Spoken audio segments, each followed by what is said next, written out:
আন্তর্জাতিক ভাষা দিবস উপলক্ষে আমাদের নিবেদন আশরাফ সিদ্দিকীর লেখা ২১-এর কবিতা।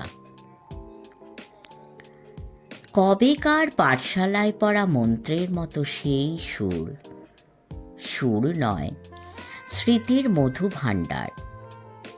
সেই আমার দেশ, মাঠ, বন, নদী, আমার দেশের জারি, সারি, ভাটিয়ালি, মুর্শিদি, আরও কত সুরের সাথে মিশে আছে আমার মায়ের মুখ, আমার মায়ের গাওয়া কত না গানের কলি।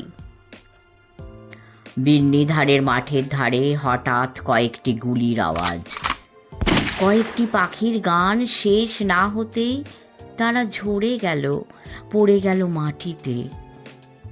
সেই শোকে কাল বৈশাখীর ঝড় উঠল আকাশে। মাঠ কাঁপল, ঘাট কাঁপল, বাট কাঁপল, হাট কাঁপল, বন কাঁপল, মন কাঁপল।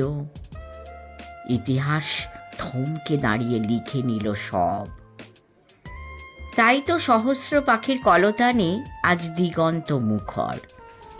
তাই তো আজ দেখো এ মিছিলে এসে দাঁড়িয়েছেন আমার মা, যিনি বাংলা ভাষায় কথা বলতে বড় ভালোবাসেন।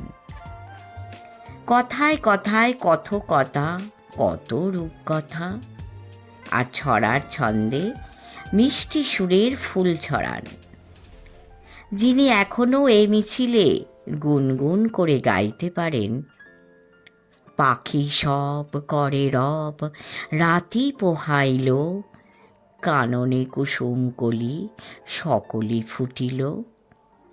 রাখাল গরুর পাল লয়ে যায় মাঠে, শিশুগণ দেয় মন নিজ নিজ পাঠে।